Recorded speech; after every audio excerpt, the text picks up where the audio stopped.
तो नेपाल को एक बार फिर से आज मैदान में उतरना है और नीदरलैंड के खिलाफ, जो टीम काफ़ी ज़्यादा मजबूत माना जाता है, क्योंकि वो टीम ऐसा है कि काफ़ी ज़्यादा फुल मेंबरों को वो हरा चुकी है कई दफ़ा। स्कॉटलैंड के मुकाबले में नीदरलैंड कुछ बेहतर टीम आप उनको कह सकते हैं, क्योंकि CWC में भी अगर उनका पॉइंट आप देखिएगा तो नंबर 2 पे मौजूद है और उनको हराने के लिए आपको काफ़ी बेहतर क्रिकेट खेलना पड़ेगा। सबसे पहले बताऊं तो नेपाल को टॉस जीतकर फील्डिंग ही करनी चाहिए, क्योंकि नेपाल चेस करने में ज़्यादा मजबूत स्थिति में रहता है हमेशा, और नेपाल चेस करते हुए ज़्यादा बेहतर महसूस करता है।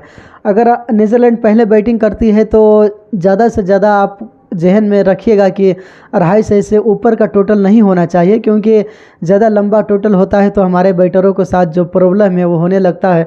और आसिफ शेख जिस हिसाब से फॉर्म में नहीं है, न तो रोहित है। रोहित पिछले मैच में थोड़ा बेहतर क्रिकेट खेला ज़रूर था, लेकिन बॉल वो काफ़ी ज़्यादा ले लिया था।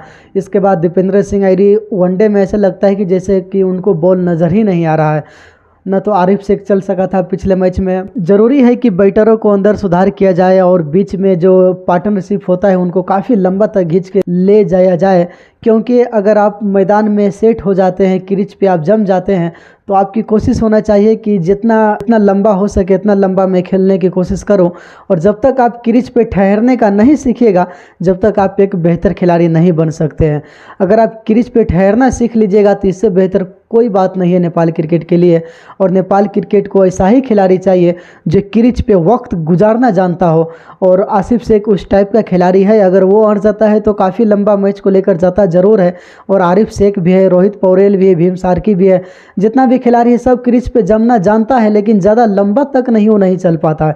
और जब तक ज़्यादा लंबा तक आप नहीं जम पाएंगे, आपके हक में रिजल्ट बेहतर नहीं आएगा। स्कॉटलैंड के खिलाफ बात करूं तो वहां पे तो आप करण केसी का जितना भी शुक्र अदा करेंगे कम है, क्योंकि एक करण ही था जिनके तरफ से हाईएस्ट सबसे ज़्यादा रन उन्होंने बनाया था और नेपाल को जीत दिलाया था उन्होंने, और काफ़ी बेहतर बल्लेबाजी वो किया था। हमेशा ऐसा नहीं होगा कि आपको करण आकर बचा लेगा, कभी सोमपाल आकर बचा लेगा, कभी संदीप आकर बचा लेगा, बल्कि जो बैटर का काम है वो बैटर को खुद करनी चाहिए, और जो बॉलर का काम है वो बॉलर को खुद करनी चाहिए। अगर नेपाल टॉस हार जाती है और हारने के बाद नेपाल को अगर पहले बैटिंग करने का कहा जाता है, तो नेपाल को पहले बैटिंग करते हुए पूरे 50 ओवर खेल के आपको 300 का टारगेट देना पड़ेगा, तो जाके टारगेट उनके लिए थोड़ा बेहतर कहलाएगा। क्योंकि नीदरलैंड एक ऐसा टीम है कि कभी भी किसी टीम को हरा सकता है, चाहे आप जितना का टारगेट दे दीजिए। और बल्लेबाजों को बारे में बात कर लूँ तो आप बल्लेबाजों में न छेड़छाड़ कीजिएगा, क्योंकि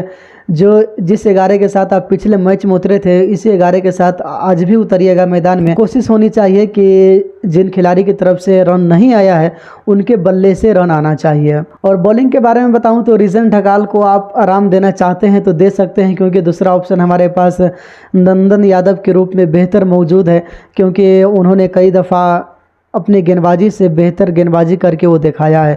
नंदन यादव को आप टीम में शामिल कर सकते हैं, और संदीप लामिछाने स्पिनर में तो मौजूद है ही है हमारे पास, लेकिन उनकी तरफ से भी काफ़ी दिनों से बेहतर गेंदबाजी नहीं देखा गया है जिस तरीके से वो पहले गेंदबाजी करता था।